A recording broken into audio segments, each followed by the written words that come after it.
Hi, welcome to Healing Broken Trust. We're Brad and Morgan Robinson, and we have a great show for you today. Actually, we have a listener question that we want to discuss today. The listener says, my husband said that the only thing that he feels bad about his 2-year affair is hurting me. He's not sorry that he found happiness with his affair partner. And I really want to reconcile, but if he will always see his affair partner in a good light, I cannot reconcile. So they would appreciate any insight. And one of the biggest emotional roadblocks to healing broken trust after an affair is something that's known as affair nostalgia. And when the unfaithful partner still holds the affair in a positive light, that can be really hard. So we're going to talk about that, Brad. Yeah, and that's basically what affair nostalgia is. It's when the unfaithful partner is held in a positive light. People will talk about, like, it meant so much to me, it was so great, I love it. They're not really communicating any sort of remorse or regret. They're not portraying that they're sorry. You know, maybe I'm sorry I got caught, but they're not really like warm or empathetic, that kind of thing. Right. They don't regret. It's almost like they don't have any regret for having the affair. Yeah, and you know, an example of this there's a lot of different examples of this. One is like the listener question, you know, like the affair's been over, you know, he had this 2-year affair, it's over, but they're not really even sorry. That could be one, because they're still idolizing the affair. Another could be like, anytime they talk about the affair partner, they talk about how beautiful the person was or handsome they were. It's like, man, this person was so handsome, so beautiful. And it's like, oh my gosh, just cut me in a million pieces. I don't need to hear that. Yeah, we're trying to reconcile. Yeah, and what messages like that, what they create is they really cause people to feel like, okay, how serious are you about us? Because the core need for somebody who's been betrayed is they want to feel chosen after being betrayed. It's like, okay, I was replaced. Now I need to know that I'm chosen. Right. And when affair nostalgia is there, where people have this kind of rosy picture of the affair, that can really make reconciliation hard for the betrayed. Right. Because healing requires that both of us get on the same page. We got to get the truth out there. I need to know you're sorry, and I need to see a real desire to rebuild something new together with us, and not just repair the damage that happened for appearance's sake. Right. Like about what other people think. It's got to be about us, and we got to really roll up our sleeves.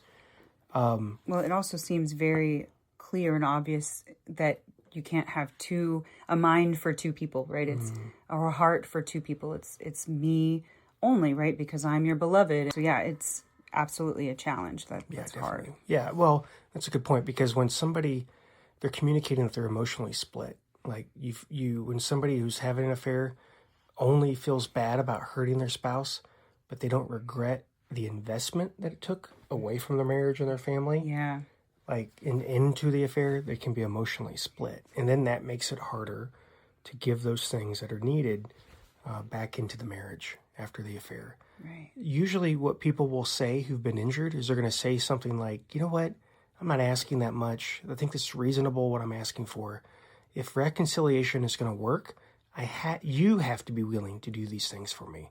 I need you to take full responsibility. Don't be defensive. I need you to show empathy and remorse, not just for the pain that you caused me, but for the choices that you made.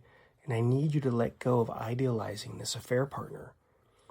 And what that means is I need you to work through those unresolved fantasies or unmet emotional needs that fueled this affair. And I need you to also reinvest emotionally back into our marriage, and do that wholeheartedly. Right. Not just stay married on paper, but really rebuild something special. That's right. And this is kind of for, you know, what else they would say for somebody who's been injured and on the receiving end of that kind of persistent rejection. Because that's the other thing, Morgan, that's a part of this, is when the affair happened and then they kind of have affair nostalgia, it's still rejecting. Right. And so until that happens, somebody who's betrayed in this scenario is going to feel like reconciliation is going to be really hard for them. Even if they desire it and want it, they're going to get stuck in this painful negative cycle of doubt, because they feel like, okay, you're still emotionally attached somehow, some way to the affair partner. And that does not create the safety I need. No.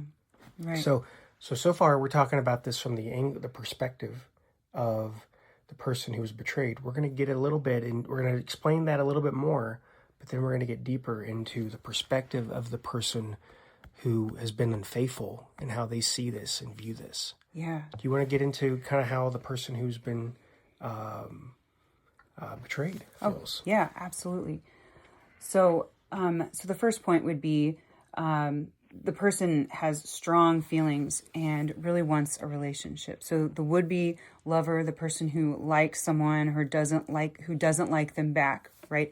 And in a sense, this can go kind of two ways, right? You've got the elements of limerence, right? When someone is kind of pining over the affair partner or what the affair gave to them, they almost have this idealized view of that relationship and of that person. And so they don't have kind of probably a real look at that relationship because, it's not true love. It's not real love. It's kind of an idealized perspective of the relationship. And so, but also the person they want the other person to like them back and to choose them. Yeah, Morgan, ultimately they want to be chosen. Mm-hmm. Like both the affair, people. Yeah, the affair, when you're in the affair, you're showing you're choosing the other person, you're not choosing me. And part of what people need after they've been betrayed is, I need to know that you're choosing me for me, not for kids or money or other reasons. It's like, you're really here for me. And that's kind of what Morgan is saying is like, I want this relationship to work, but I need to know that you're choosing me for me. They want to be pursued. Right. They see the effort that was put into the affair. They want to see that applied back to them. Mm-hmm. They want to be pursued as well. Yeah. And so part of what they can feel is they feel like sad a lot and heartbroken. They feel embarrassed. Like, why am I still wanting this when you don't? Like, is something wrong with me? And then they obviously are going to feel angry about this because it's unfair. Mm-hmm. It's not the way, it's not what they signed up for. And then they're confused because they don't know what to do next. Nobody really knows what to do in these situations. Like, everybody thinks they know what they're going to do until it happens to them. And once it happens to us, it's like, all bets are off. It's like, okay, okay, we're going to divorce if you ever cheat on me. Right. I hear that so many times.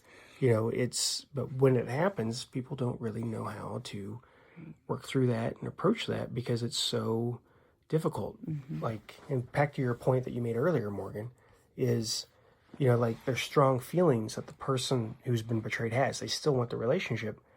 The irony is they still want it. Yes, many times they do. But they also are afraid of the person. Oh, right. Like, I love you, but I'm also angry with you. Or I need you close by, but when you get close, they push you away. Mm-hmm. It gets very confusing for the person who had the affair. And that can fuel the affair nostalgia because, gosh, I'm trying, but it looks like everything I'm doing is just leading to an argument all the time. Mm-hmm. And so it's like when we don't get along, it makes the affair seem like it was greener pastures. Oh, right. Like, even though this person may have had their issues, maybe they weren't that great of a catch. Yeah, it is something that's unfortunate and I shouldn't have done. But when we don't get along, that's when my nostalgia for the affair partner grows worse. Like, I want that more. Yeah, and it's going to be, it does take time for the remnants of the affair and all of that to be put away completely, right? So oftentimes a person has been in this limerence or this outside relationship for quite some time, right? So they've built up all of this kind of world inside of themselves, inside their mind, inside in their life, like this whole other world, right? And so they're having to dismantle that, right? And it has to be dismantled completely. And so there's going to be those remnants, right, before they, completely and fully reinvest in the relationship sometimes, right? So when you're hearing them say, oh, the affair was wonderful, or that person was wonderful, they shouldn't be saying that because that's detrimental, that's damaging. But when you're hearing that, but they're still with you and they're still wanting to work on the relationship, that's probably the remnants of that affair that is still being dismantled and put away. Mm-hmm. And it does take some time, unfortunately, and it can be very painful. Yeah. But it's necessary work. Yeah. And Morgan, part of what they can do, the person who's like betrayed in these situations where their spouse who had the affair has this affair nostalgia is they tend to think about us. So they're looking for little subtle clues. Like they're looking for signs like, okay, they were warm today. They smiled at me today. We made love. They were planning a trip. They're looking for little things, and they're reading between the lines because they're looking for hope. They want hope that you are thinking of me, that you have changed your mind about this other person. Oh, yes. And from the betrayed partner's perspective. Yeah. Yeah. Like they want these things. And so they replay it. What can happen though is it leads to anxiety and fear. So they look for reassurance. So it bubbles up inside of them where they have all this anxiety and fear. This pressure is mounting inside of them. And what can happen is that they then can approach their spouse in a critical way, demanding way, blaming way, which is understandable. Right. Because it's like, okay, you had this affair, you've hurt me, you've destroyed me, and now I'm supposed to, be a doormat and just, tolerate this? So all this boils up inside of them, and it's hard to talk about these things in a vulnerable way where they can get reassurance and get clarity. But because they do it in a more critical, blaming, demanding way, that causes the person who had the affair to pull back. And then it causes them to oh my gosh, this is overwhelming. We can't make it. See, I knew you wouldn't forgive me. Yeah. And, kind of can feed into underlying issues that they had prior to the affair happening. Right. If there were any. And, if that happens, that really causes them to, that can feed that affair nostalgia. If we don't get along, that can feed this affair nostalgia. Right. So that's, really scary. Yeah, that's important. And it's not saying that to shame anybody or blame anybody, but it's good to be aware. Right. Of these patterns that may be there. Right, because it's almost like a mental, emotional escape, right? The affair is often an escape for someone, an emotional escape from depression, escape from, stress, escape from, whatever it might have been that was difficult or challenging. And so when things naturally in a loving, working relationship, a marriage, oftentimes, when things don't look so relaxed, it can be a tendency, a habit, right? Because most of this is a habit, a habitual response, right?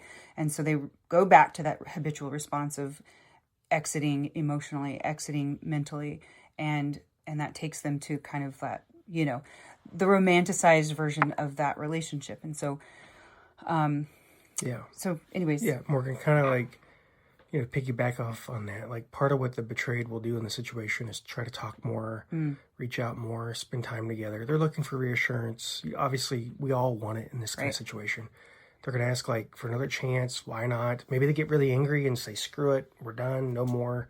Those kinds of, maybe they want it and then they kind of draw a line in the sand. I don't want it. And then they take that back when it seems, they withdraw the boundary when it seems like, okay, I'm not getting what I want. They try to really keep the person close, even when it can hurt really bad. And then... And we're still talking about the betrayed partner. Yeah, the betrayed partner can do those things. Okay. And part of what makes this hard is that there isn't a really clear rule book on how to act or what to say or what to do. Yeah. So we feel really lost in these situations. And then if other people know about it, what's going on, we're separated or the affairs happen, but they're not really owning up to it after they've betrayed us, it's embarrassing. Yeah. And this kind of feeds into what people need who've been betrayed is they need clear answers. They need time. They need support.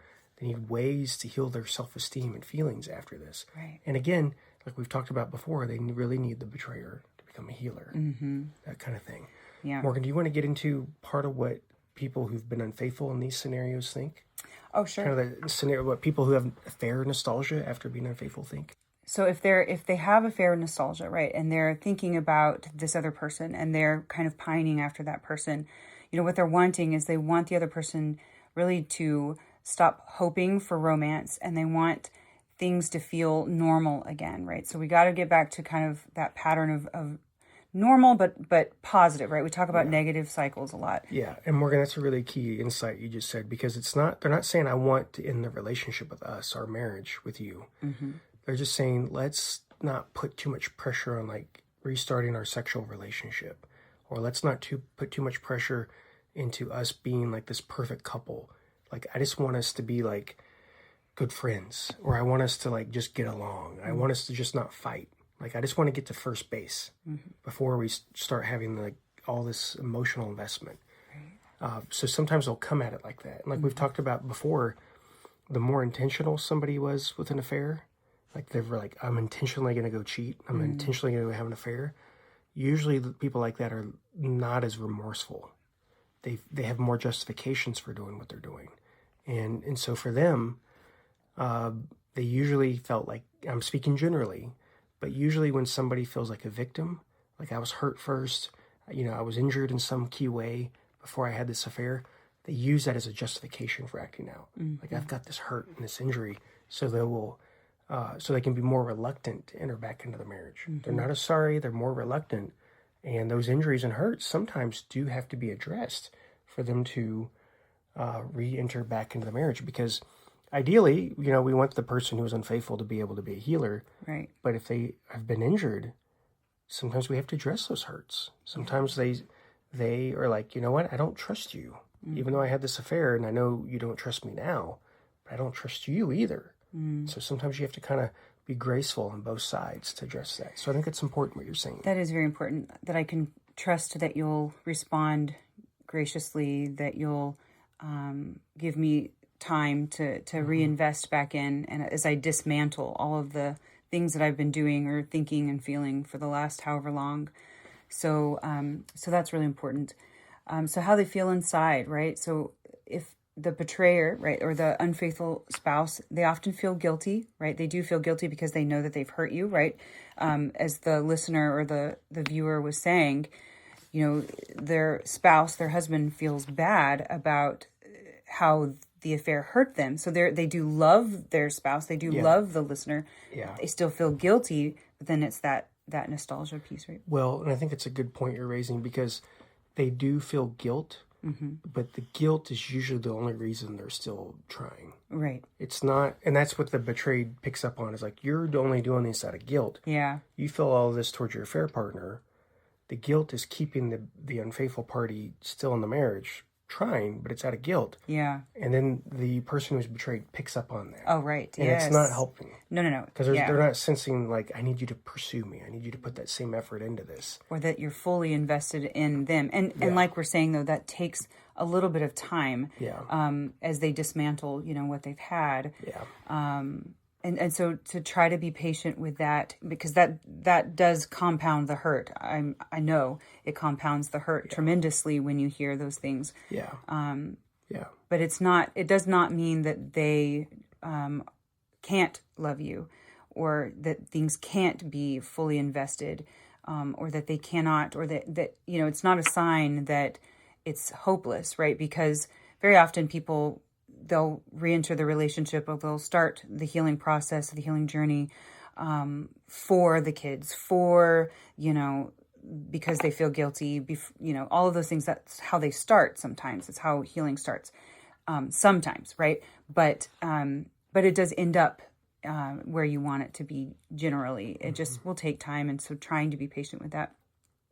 So if the person keeps trying, they might feel annoyed or trapped, right? Because they're still trying, but you need things. The person who's been betrayed, you need them to respond appropriately. You need all of these things. And so they might feel annoyed, they might feel trapped. And it's kind of that problem that we have, that negative cycle, where we're sort of butting heads in the process of healing. But know that it's not the end of everything. It doesn't mean that there's not hope. Yeah. And part of what people who've been unfaithful in this situation will think, where they have an affair nostalgia, is they will tend to downplay their own actions and the consequences of what they've done.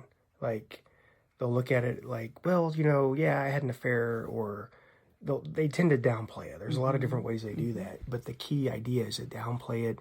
They tend to minimize it. They tend to, emphasize like their own hurt. They get defensive. All the things that none of it's reassuring, unfortunately. Right. But they tend to downplay it. And part of what they tend to do is they try to maybe let their spouse down gently. Like, they're going to, hey, it's not you, it's me. Maybe we've been broken a while. You said a year ago you wanted a divorce before I started this affair. Like, our kids are older, nobody's going to be upset with us if we divorce. So they're trying to kind of avoid conflict. Right. And, they even will start avoiding their spouse more because it's just like, it's awkward and it does lead to conflict and these, arguments and fights. And then, maybe they develop their own set of rules, like don't text me, don't harass me, don't follow me, don't hold me accountable. Like they start putting down these firm boundaries to the betrayed because, the betrayed is like, I need needing these things naturally. Well, I need stuff from you, of course, right? Because my trust is broken. But when somebody who is unfaithful, they may be like, no, I'm not reachable. You can't reach me. Nope. I can't do this. I can't do that. Like they're not going to give. And there's a lot of different ways they can do that. Maybe they move out. Maybe they get a no number. Maybe they're like, I'm just not going to, maybe I'll stay in the other bedroom, but I'm not going to give to the marriage. Like they just set their own rules. Those kinds of things, when we're supposed to be quote unquote healing, actually can make situations not worse necessarily, but they create new injuries, more injuries and hurts that have to be worked through, because the core is I want to be chosen. And really part of this too is the unfaithful partner also needs to know they can be chosen. Like you can look over what I've done, you can forgive what I've done. Those kinds of things. Heal from what I've done. Yeah, you can heal from what I've done. Yeah. And the more we kind of get caught into this negative cycle that we're talking about today, like how we're trying to present both perspectives on this, how we get caught in that negative cycle, the more we get caught in that those differences that we're presenting, the more both partners lose hope that anything can change. And, there are some clear strategies that can be done in this situation. Like if you are the person who's been betrayed, you're really going to have to work on the trauma that's here.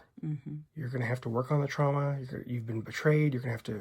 We have resources available that we can help you with. Right. We've created a whole program that can help you with this kind of trauma. You're not hopeless if this is where you're at. In fact, I would consider you normal if this is where you're at. This is a very normal healing situation. So Morgan and I today are not talking about this like, oh my gosh, these people are lost and hopeless. Not at all. No, this is actually normal. This is like, it's like you take your car into a body shop and it's like, oh my gosh, it's totaled. To them, that's what they're used to working on, not fender benders. Right. Like that's kind of, we're the same way. Like if you're a mess and you feel like, golly, we suck, you're coming to the right place. We can help you. Yep. So you got to get help with that trauma. You got to get help with those emotional injuries. And you really got to get clear on what reconciliation means to you. Right. Like choosing us. And it's like, it may be like what Morgan said, like maybe we do start because of our kids, or because it's maybe more practical, so to speak. But we are willing and we want to borrow hope to get to that really great relationship that we can be, that maybe we've had in the past. We want to get back to that. Right. And again, often I'll hear that. Well, people will say, I just want to go back to the way we were. I want to go back to normal. And I think what people are really trying to say is I just want to heal from this and not have to feel these terrible feelings again. But it's really important to realize that we're not going to go back to the way things were, right? We're not going back to how it was because we'll just arrive to where we are today again. It'll just happen again. We don't want that, right? That is not the goal. The goal is to have a new marriage, to have a new relationship, to have something fresh and new. And it's going to take some time, and it's going to be a windy road. It's not a straight path, right? It's going to have to sometimes require some give and take, right? So if the betrayer, right, the unfaithful partner, the partner who stepped out of the relationship, if they are putting up their own boundaries and they're saying to you, I am not ready to fully invest in the relationship. I'm still, thinking and pining over the affair and what it gave to me. We have to listen to that, but we also have to realize that that's sometimes part of the healing journey, right? Where they're dismantling this, but the more they begin to invest in the marriage, the more they begin to invest in the relationship, even just not moving out, right? The better it will be, right? It'll turn the corner with help. You can't just say, "Oh, I forgive you," and then continue forward the way you are. Forgiveness alone does not solve the problems, right? We've got to be able to do something completely different, and that's where we step in, right? That's where the experts step in to help you to do that. But yeah, it's a winding road. It's not a straight and narrow path. Yeah, exactly. Part of what you can do if you've been betrayed is set a boundary. I'm open to rebuilding if you're fully choosing us. If you're still attached to the affair, I have to step back to protect myself. You can say that without being angry or mean or spiteful. And that's important. But it's important to be able to use our voice to protect ourselves. And then it's okay to also ask for true remorse. Not, I'm sorry that you feel that way, or I'm sorry that you got hurt. But it's okay to expect true remorse. Right. And if you've been unfaithful in this situation, it's a really good idea to figure out what you want and get clear on why you want. If you're choosing to reconcile, to get clear on why you're choosing to reconcile. Right. Write down all the whys. If the more whys you give yourself for accomplishing a goal, like the more things that you can write on a sheet of paper on like why you want this specific thing, the more motivated you will be.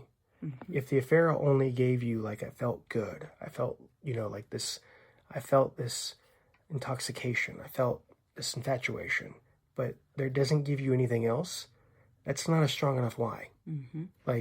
So get clear on why you want your marriage and come up with as many reasons as you can for being, so that to help you get motivated to reconcile. And then to ultimately be able to be the person you need to be for your marriage, you're going to have to starve out the affair partner. Part of that means you're going to have to not work with them anymore. You're going to have, also starving out the affair partner means not looking them up on social media, not ending your relationship with them. But it also means you're going to have to stop idealizing them. Part of what causes limerence to grow and this feeling of infatuation to grow is we look at them in a positive light. And usually, if an affair hasn't gone on that long, and I'm kind of using air quotes on like that long, it can be, it's not a set amount of time for everybody.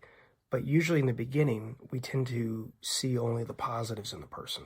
And when we are focused only on the positives of that person, we tend to see them, it tends to feed into that affair nostalgia. Like they had these good qualities, I felt alive, I felt this, I felt that.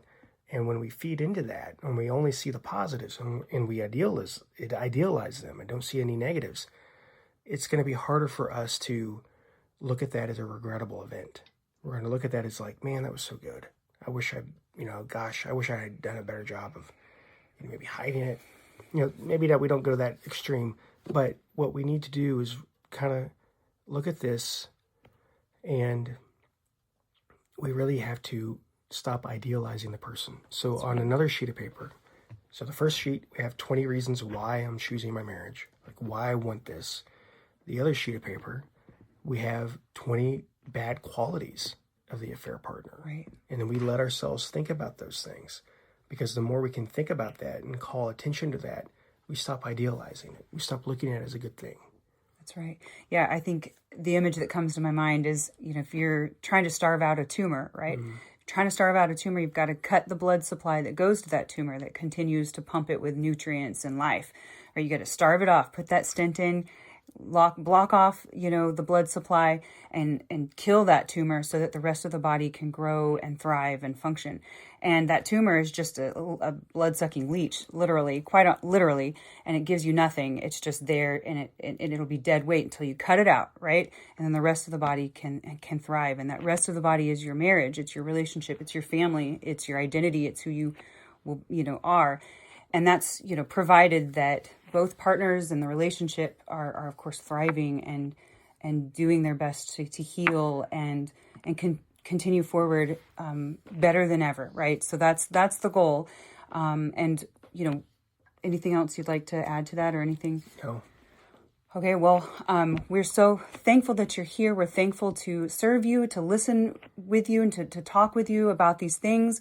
If you are struggling to heal broken trust, we are here to help you. You can find us at healingbrokentrust.com. We have programs, therapy, workshops, all of the things to help you. It's a holistic approach, a full approach to healing the trauma, the marriage, the infidelity, to wrap it up, to heal it, and to move forward stronger than ever before. So You have a thought? Yeah, I was just going to say, like, we would love to meet you guys. Yeah. To meet you in person. Part of what we offer, as opposed to couples therapy or marriage counseling, is our programs are very structured. We focus on the key result areas. That's right. We focus on those 20% of things that give you the 80% of the results, so you can work through this in quickest time possible. Mm-hmm. And you can do this. Like, this is, Absolutely. we know what we're doing. You need help. Let us help you. And you guys can do this. Like, Absolutely. you're not you can work through this. Have you been wondering how to break free from the affair once and for all? Now's the time to take back your life, your emotions, find happiness, joy, and fulfillment with your marriage. HealingBrokenTrust.com is the place where you can find resources to take the healing journey to the next level. You'll find incredible resources for every stage of your affair recovery journey. Connect with our team of qualified affair recovery therapists who stay current with the ever-growing, ever-changing affair recovery research that's available to help you heal wherever you are in the process. Take our home study course focused on helping you communicate and express yourself in a way that gets you what you want. You can also book an incredible one-on-one intensive retreat where instead of dragging out the pain over months or years, you can condense the time it takes to heal in just a matter of days using scientifically proven methods that work to help couples lower their guard, let go of the fear, melt the anger, and experience each other at a deep emotional level you may have never experienced before. So what are you waiting for? Go to HealingBrokenTrust.com. But don't take our word for it. Read the client letters and listen to the reviews on the HealingBrokenTrust.com website. So go to HealingBrokenTrust.com and we'll talk to you soon.